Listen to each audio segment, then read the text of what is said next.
Gary, Indiana, August 29th, 1958. Michael Joseph Jackson is born. The eighth of 10 children, at the time of Michael's birth, the family had struggled to make ends meet. Michael's mother, Katherine Jackson, raised the enormous family almost single-handedly in this tiny 672 square foot home that you can still visit today on 2300 Jackson Street. Yep, that's the real name of the street.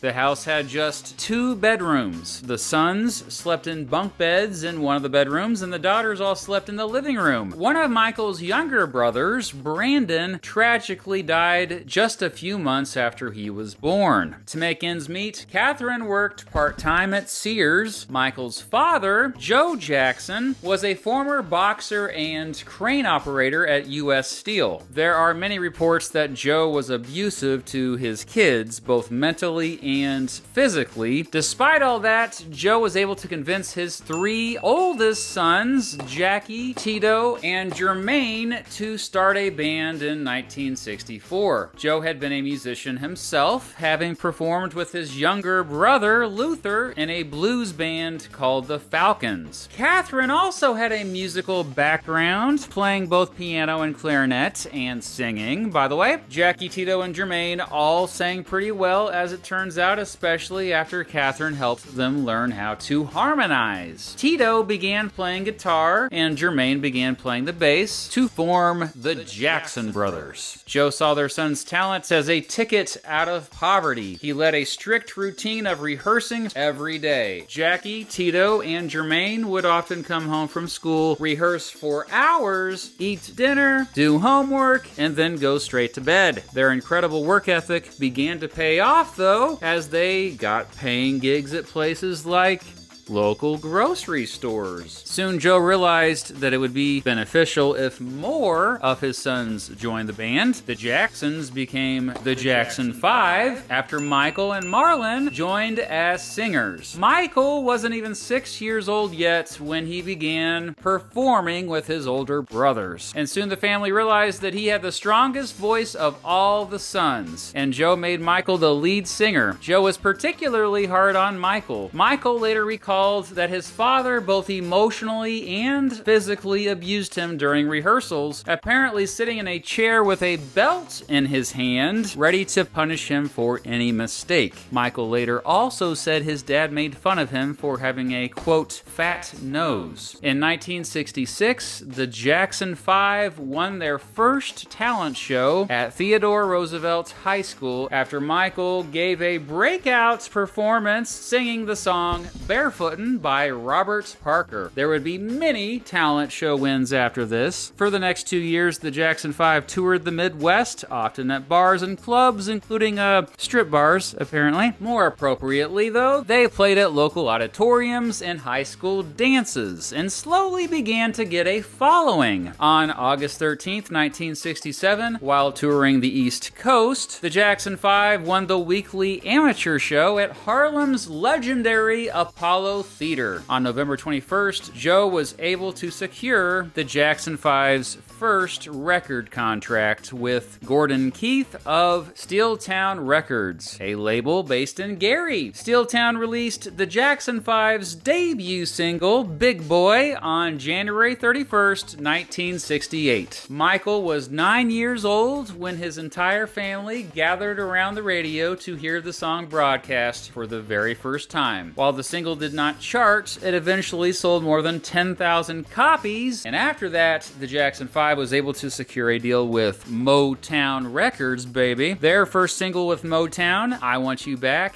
did chart. In fact, it was a huge hit worldwide, shooting up to #1 on multiple charts. The Jackson 5 performed the song on their very first national television appearances, including a notable appearance on The Ed Sullivan Show on December October 14th, 1969. Around that time, Michael moved in with Diana Ross for a while. Ross would become a very influential person in his life. It didn't take long before the Jackson 5 were one of the biggest musical acts in the country. In fact, some say they were the original boy band. Michael Jackson, the undeniable star of the Jackson 5, with his incredible singing talent, found himself a huge celebrity at just 11 years old. The band followed up I Want You Back with 3 more #1 hits: ABC, The Love You Save, and I'll Be There. This success led to a phenomenon known as Jackson Mania, when the Jackson 5 regularly performed to sold-out concerts around the world, and they sold tens of millions of records. Soon, the Jackson 5 became Motown's most successful act, especially with the youngins. Young girls would often rush the stage at the concerts. I wish for once we could finish a show and not have to leave before the end because of the crowds rushing the stage, Michael once complained. We have a real good ending, but we never get the chance to do it. And while all 5 members shined, Michael was the biggest star of them all. As soon as 1971, around the time the Jacksons moved out to a large estate in Encino, California, Motown decided to launch a solo career for him. The label gathered the same team of producers who helped create songs with the Jackson 5 to record Michael's debut studio album, Got to Be There. Motown released the album on January 24th, 1972. Michael was 13 at the time. Got to Be There mostly rode the success of the Jackson 5, peaking at number 14 on the Billboard 200 chart. It featured 3 notable singles: the title track, I Wanna Be Where You Are, and Michael's rendition of a previous hit, Rockin' Robin, perhaps worried that his voice was going to get way deeper soon, dramatically changing his sound. Motown quickly had Michael record a follow-up to Got to Be There just months after recording it. Motown released Michael's second studio album, Ben, on August 4th, 1972. The title track was Michael's first #1 single as a solo artist. The album didn't do quite as well as Got to Be There, but critics did seem to like it more. Meanwhile, Michael still was a major part of the Jackson 5, despite their waning success. Michael's brother Jermaine also had a burgeoning solo career, and by 1972, Motown already was shifting its marketing by promoting Michael and Jermaine more than the Jackson 5. Randy, Michael's only younger brother, had also started performing with the group. When Michael's older brothers began hooking up with female fans, Michael did not. The prospect of hooking up with a girl seemed to terrify him, and few folks know that he was actually quite a lonely teenager. The 2 places where he didn't seem to be lonely: the stage and the studio. And strangely, as his speaking voice lowered, his singing voice,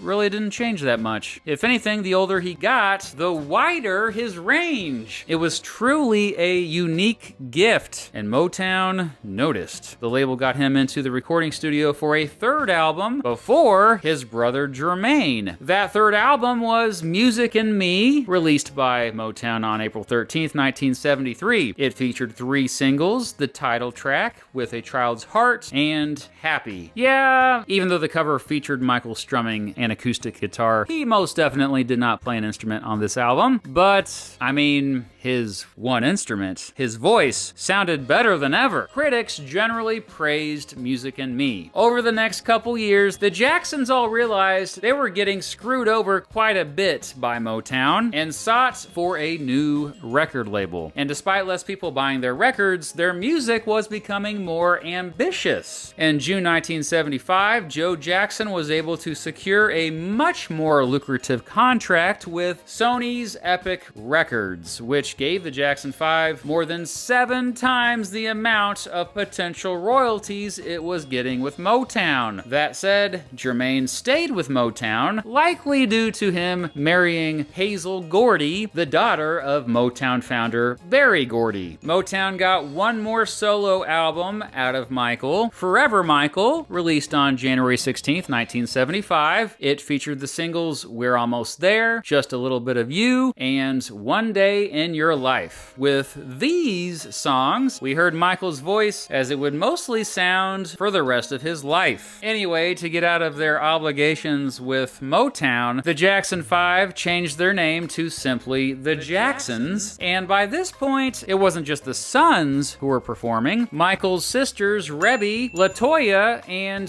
Janet all could also sing. In fact, all of the Jackson kids except Jermaine performed to the world on a variety TV show called The Jacksons that aired between 1976 and 1977 on CBS. By then, though, it seemed Michael would soon be on a much different path than the rest of his family. In October 1977, he moved to New York City to play the Scarecrow in the musical The Wiz. Well, The Wiz flopped. It made little money and critics trashed it. During this time in New York City, Michael, now 19 years old, got introduced to early hip-hop. By this time, Michael was also writing his own songs and gaining more confidence. Not only that, he and his brothers once again had mainstream success with the release of their album Destiny, and that was the first album in which they all finally had full artistic control. Michael decided he wanted to once again have a solo career, setting out to record new stuff that sounded nothing like his stuff with his brothers. He teamed up with producer Quincy Jones and a new team of songwriters and recorded new songs in late 1978 and early 1979 that indeed marked a big departure from Michael's previous work with his brothers. These new songs mixed disco with funk and soul in ways no previous songs did. Epic Records was quite happy with the results, and the new songs made up what would become Michael's fifth studio album, Off the Wall, released on August 10th, 1979. Off the Wall was a groundbreaking release and still holds up as one of the greatest albums of all time. The album's success marked Michael's rapid rise into superstardom. Off the Wall peaked at number 3 on the Billboard 200, ultimately going on to sell more than 20 million copies worldwide. Critics also praised it, with many today calling it a landmark release of the entire disco era. Off the Wall featured 5 hit songs: Don't Stop Till You Get Enough, Rock With You, She's Out of My Life, Girlfriend, and the title track. Michael Jackson became the first solo artist in history to have 4 singles from the same album all reach the top 10 of the Billboard Hot 100. Off the Wall got Jackson his first Grammy for Best R&B Vocal Performance. He'd go on to win 12 more throughout his career. Now that Michael was a superstar around the world, he predictably left his brothers behind.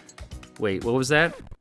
Oh, no. He apparently didn't. In fact, he stuck right with them as they continued to tour and record, as if his solo career wasn't the biggest on the planet. By this point, Michael was incorporating more and more sophisticated dancing routines into performances. Well, while practicing these routines at a rehearsal in 1979, he accidentally fell off stage and broke his nose. This marked the first time he would get a nose job, and his nose would constantly be monitored by the media for the rest of his career, as he reportedly got several more nose jobs over the years. The Jacksons released Triumph on September 26, 1980. Michael contributed heavily to the songwriting process on this album, and it was another hit both critically and commercially. At every show on the tour to support Triumph, it was Michael's solo songs from Off the Wall that were the crowd favorites. In February 1981, Michael finally moved out on his own and bought a condo in Encino. He hesitated moving out of his parents' house for a while, though, and many say it was because he struggled with loneliness. He was 23 years old when he finally learned how to drive. Around that time, Jackson narrated the soundtrack to E.T. Also around that time, Jackson recorded some stuff with Freddie Mercury, the lead singer of Queen. Meanwhile, he was also recording more solo stuff, again working with Quincy Jones, and determined to make an album where, quote, every song was a killer. Well, that killer album ended up being Thriller, the best-selling album of all time. Jackson's 6th studio album, Epic released it on November 29th, 1982. Thriller was an immediate hit, becoming Jackson's first #1 album on the Billboard 200. It spent 37 weeks at #1 on that chart, and ultimately sold 70 million copies worldwide. You heard that right. 70 million copies. Holy crap. Not only is it the best-selling album of all time, it has sold more than 20 million copies more than the second best-selling album of all time. It sold 32 million by the end of 1983 alone. Anyway, critics also adored Thriller, with many saying it was Michael's defining album, the best album of his career. Thriller also set the record for the most top 10 singles from an album. Those songs were The Girl Is Mine, a duet he did with Paul McCartney, Billie Jean, Beat It, Wanna Be Startin' Something, Human Nature, Pretty Young Thing, and the title track, which, along with Billie Jean and Beat It, are Jackson's most popular songs today. The title track featured one of the greatest music videos of all time. The Thriller music video not only helped make Jackson a worldwide star, but also helped MTV itself become much more popular. The music video made music videos a more serious art form, and later became the first music video inducted into the United States National Film Registry by the Library of Congress. And finally, the music video established Jackson as arguably the most influential dancer in the world, with his zombie dance becoming popular at parties. On May 16th, 1983, Jackson performed Billie Jean, dancing in a way in which he glided backwards, but he looked like he was still going forward. Even though the dance had been around before this performance, Jackson doing it so well that night made it popular. And afterward, it became known as the Moonwalk, and he would incorporate it into many of his performances. Anyway, Thriller also won a record-breaking 8 Grammy Awards. Never before had a musical artist arguably been so culturally significant, especially with breaking down racial barriers. After all, Michael was an African American, and the majority of his listeners now were not. Quote, Michael Jackson is mass culture, not pop culture. He appeals to everybody, a radio station program director said. He appeals to all ages, and he appeals to every kind of pop listener. This kind of performer comes once in a generation. In November 1983, Jackson entered a partnership with Pepsi. He reportedly got around $15 million in today's money for the endorsement, which was unheard of for a pop star to do at the time. Regardless, it paid off. Really paid off. Pepsi ultimately made nearly $8 billion after that. So I'd say Pepsi got a good deal. On January 27th, 1984, Michael and some of his brothers were filming a Pepsi commercial when pyrotechnics accidentally caused some of his hair to catch on fire. This would cause second-degree burns to Michael's scalp, and he had surgery to hide the scars from it. Despite being the biggest pop star ever, Michael continued to record and release with his brothers. The Jacksons released Victory on July 2nd, 1984, and it was another smash success, mostly due to Michael. The Victory tour ended up being more like the Thriller tour, though. Michael finally left the group after this, and the group itself only lasted a few more years. In total, Michael recorded 15 studio albums with his brothers. Now that Michael was super rich, he began donating tons of money. Indeed, Michael eventually donated large sums of money to at least 39 different charity organizations over the years, more so than any other pop star in history. In early 1985, he made a song with Lionel Richie called We Are the World to raise money for those in poverty around the world. It was a huge success, earning around $175 million in today's money and becoming one of the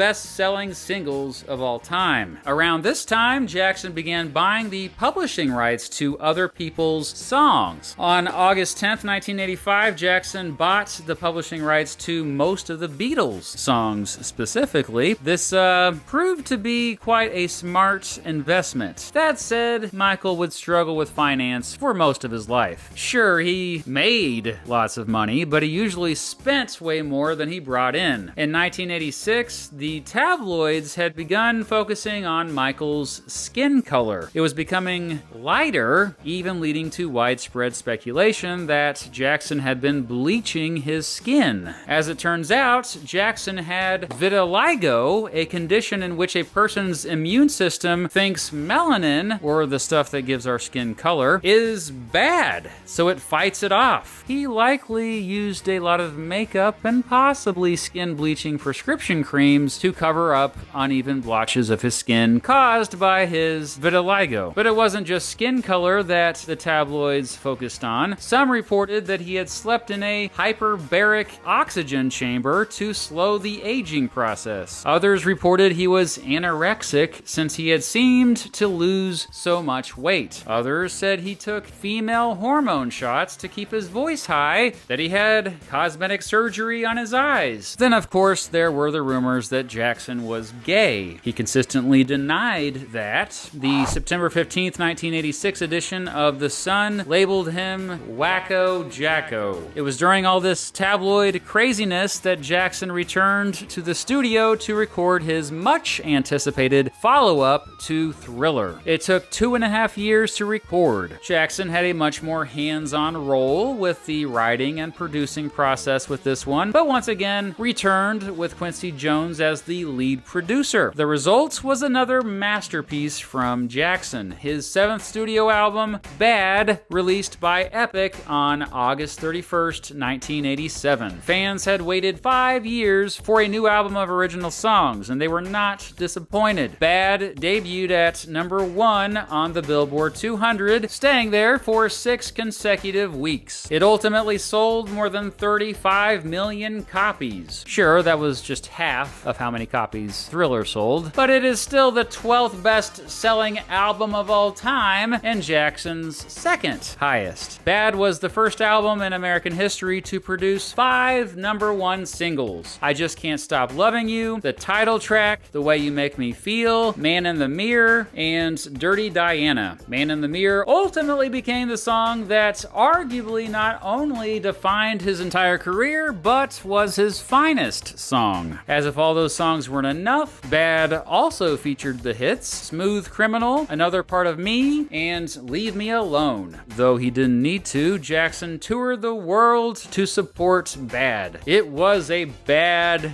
tour. I mean, it was the Bad tour. Get it? Believe it or not, it was Jackson's first world tour. He performed 123 concerts in 15 countries to an estimated audience of 4.4 million people. The over 500,000 people who went to see 7 consecutive sold-out shows at London's Wembley Stadium was a world record for most people to attend one show. Often by his side on this tour, his pet chimpanzee, Bubbles, who was like a first child to Jackson. Jackson would often take Bubbles out and about with him. On February 1st, 1988, Jackson published his autobiography, which was edited by and featured a foreword by Jacqueline Kennedy Onassis. In the book, Jackson opened up about the abuse he got from his father growing up and explained all of his dramatic appearance changes in recent years. Now 30 years old, Jackson finally decided to move away from his parents. In March, he bought a 2,700-acre ranch near Santa Ynez, California, about 2.5 hours northwest of Los Angeles. Jackson renamed his new home the Neverland Ranch, and it'd become one of the most famous homes of a public figure in the world. Jackson would build a private amusement park there that kids would regularly visit during the 1990s. Yeah, more on that that in a bit. Later that year, Warner Brothers released a collection of short musical films featuring Jackson, collectively known as Moonwalker. It was a box office hit. Jackson, the best-selling musician of the 1980s, attempted to keep a low profile after his bad tour ended. When he did go out and about, he wore ridiculous disguises. That summer, Jackson went back to the studio to begin recording a new album, this time working with producers Teddy Riley, Bill Bottrell, and Bruce Sweetian. Once again, Jackson was very hands-on with everything. This new stuff had much more of a New Jack Swing feel to it. Basically, it was definitely more influenced by hip-hop. The recording process would again be slow going. It once again took nearly 2.5 years to complete a new album. Part of the delay was because Jackson had been negotiating a renewed contract with Epic Records. Jackson ended up getting a record-breaking deal, the equivalent of nearly $150 million in today's money. On November 26, 1991, Epic finally released Jackson's 8th studio album, Dangerous. It debuted at number 1 on the Billboard 200 chart and spent 4 weeks total there. While critics were more mixed about it, Dangerous would be Jackson's 3rd best-selling album of all time, ultimately selling more than 32 million copies. It remains the 29th best-selling album of all time. Dangerous featured 4 top 10 hits: Remember the Time, In the Closet, Will You Be There, which was a prominent song on the Free Willy soundtrack, and Black or White. Other notable hits included Who Is It?, Jam, and Heal the World. Jackson went on another gigantic world tour to promote the album. All profits from it went to a wide range of charities, including Jackson's very own Heal the World Foundation, which primarily aimed to help end childhood poverty. The tour made more than $100 million. More than 3.5 million people attended its shows. Many of them were recorded and aired later in TV and film. Michael Jackson was in the spotlight quite a bit in 1993. It began with him urging the newly elected president, Bill Clinton, to give more money to HIV/AIDS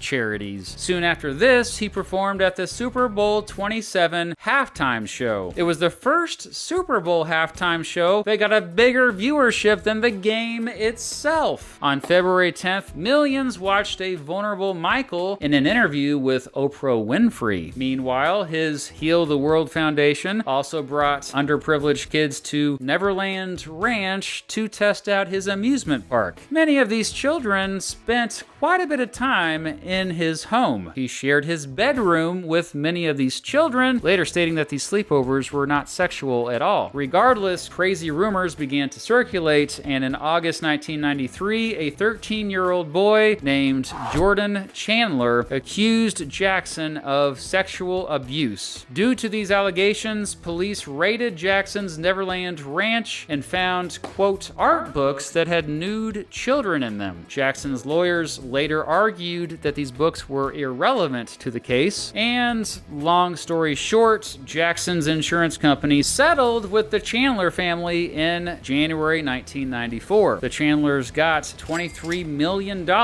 in the settlement. While the police never charged Jackson with any crimes due to a lack of evidence, this all certainly looked bad for Jackson, and because of this, he lost many fans. That said, many other fans determinedly stood by him and were particularly excited to see that he had finally, apparently, found a soulmate. That soulmate? None other than Lisa Marie Presley, the daughter of Elvis Presley. She was a singer and songwriter herself. They first met as kids and reunited as friends for a while before falling in love. The two married on May 26, 1994. Critics cynically thought the marriage was a publicity stunt meant to distract from the sexual abuse allegations. Still, the king of pop and the daughter of the king of rock seemed to legitimately dig each other. And just think, nobody thought this would last.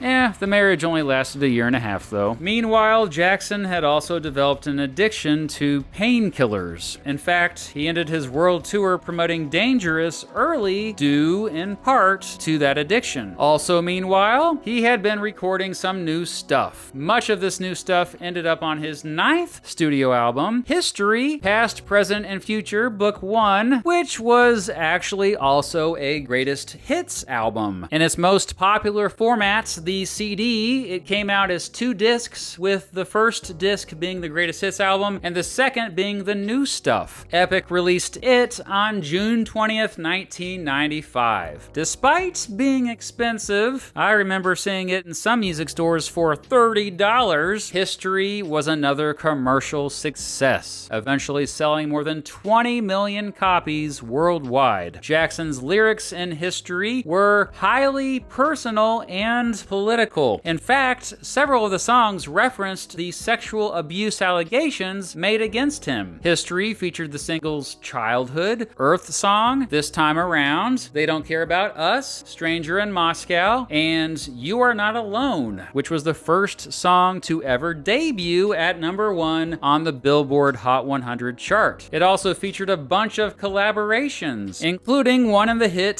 Scream, a duet with Jackson's sister, Janet, who by now was quite a big star herself. Critics also generally praised History, and it won tons of awards. Jackson went on another world tour to promote it, and that tour ended up being the highest grossing solo tour of the 1990s and most attended tour of all time by a single artist. 4.5 million fans saw it, an average of around 55,000 people per show. It took place in 58 different cities in 35 different countries. It'd be his final world tour, though, and little did fans know that he'd hardly perform at all after it. During that tour, Jackson remarried to his friend Debbie Rowe. The two would have 2 children together, Prince and Paris. However, that marriage also didn't work out, only lasting about 3 years. On May 20th, 1997, Epic released Blood on the Dance Floor, History in the Mix, a remix album, mostly remixes of songs on History, but also new songs, including the hit Blood on the Dance Floor. Over the next 4 years, Jackson slowly recorded his 10th studio album. He worked with several different producers and recorded it at least 11 different studios. Oh, and apparently also spent $30 million on it. During this time, Jackson got into a label dispute with Sony, who owned Epic. Jackson had hoped to get the licenses to all of the masters of his recordings, but Sony had misled him, so this didn't happen. On March 19th, 2001, Jackson became the youngest person ever inducted into the Rock and Roll Hall of Fame as a solo artist. On September 7th and 10th, 2001, Jackson performed 2 big shows at Madison Square Garden in New York City to celebrate his 30th year as a solo artist. The shows were a huge success. Tickets sold out within 2 hours, with some tickets selling for more than $17,000 in today's money. CBS aired the concerts to an estimated 30 million viewers and later turned it into a concert film. On September 11th, 2001, the day after the second show, Michael was supposed to have a meeting at the World Trade Center. However, he overslept and missed the meeting, thus saving his life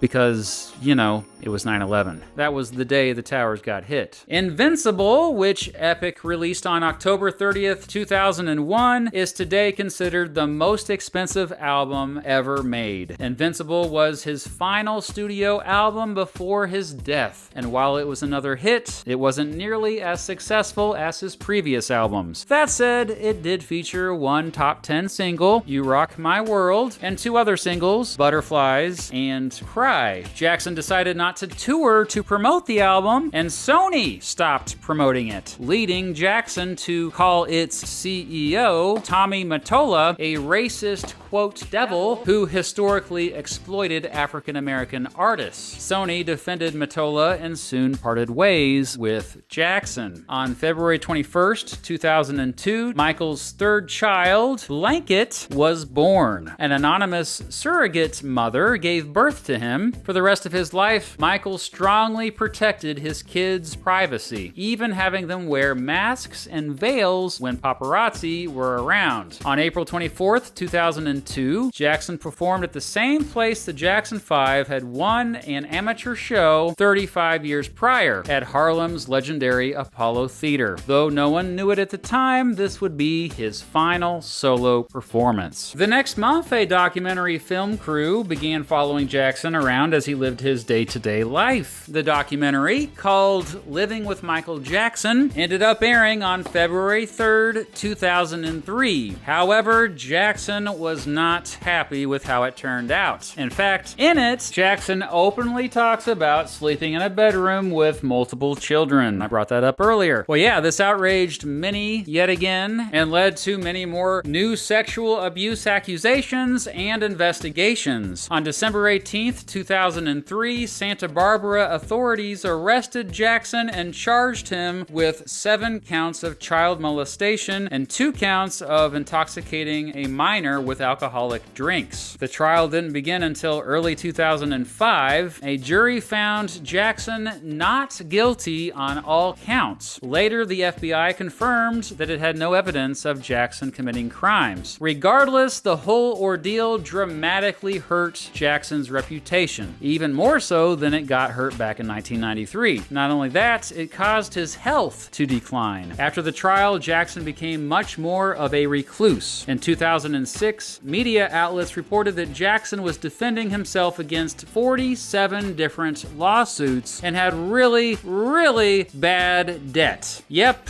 despite all that money he had earned from his music over the decades, he was about to go bankrupt. It got so bad that Jackson had to use his music publishing rights deal as collateral to borrow more money. To save money, he closed his Neverland ranch and moved to Bahrain to live with his friend Sheikh Abdullah. But even Sheikh Abdullah got fed up with his friend Jackson not paying him back, and Jackson spent the next 3 years living here and there or wherever he could as debt collectors followed his tracks. He now owed at least $500 million. Meanwhile, he had been trying to record new stuff here and there also, and had started planning a series of huge comeback concerts at the O2 Arena in London. Initially, ticket sales were promising and the hype was real, but on June 25th, 2009, less than 3 weeks before the concerts were to begin, Jackson was found dead at his rented mansion in Los Angeles. He was just 50 years old. The official cause of death was acute propofol intoxication. Put simply, he died from a drug overdose. As it turns out, Jackson's personal doctor, Conrad Murray, had given him the drugs to supposedly help him sleep. A jury later found Murray guilty of involuntary manslaughter, and he served 2 years in prison. Fans around the world were shocked and devastated about Jackson's death, especially as they had been looking forward to his comeback tours. An estimated 2.5 billion people watched his televised memorial service. Jackson's music all of a sudden was more popular than it had ever been before. In the year after his death, more than 35 million more copies of his albums were sold. That said, by this point in history, streaming services were now more popular than buying records, and so many of Jackson's songs suddenly became the most streamed songs on various sites. Since Jackson's death, others have made at least $600 million from his music, and it's an empire that isn't going away anytime soon. And yet, today, Michael Jackson's legacy is mixed. On one hand, he's still the king of pop for his overwhelming influence on modern pop music. Few in history have single-handedly had such an impact on culture. His songwriting, music, and singing and dancing style inspired multiple generations. At the time of the release of this video, Jackson had sold around 400 million copies of his albums worldwide, making him possibly the highest-selling solo artist in history. On the other hand, Jackson had a messed up personal life. At best, it was weird. At worst, it may have been as dark as it can get, man. In recent years, his reputation has further been tarnished by more allegations of sexual abuse of minors, as seen in the documentary Leaving Neverland. And so, despite his enormous success, Jackson will likely always be one of the most controversial public figures in history. Now, that doesn't mean we can't love his music, because his music, well, it continues to make the world a much better place.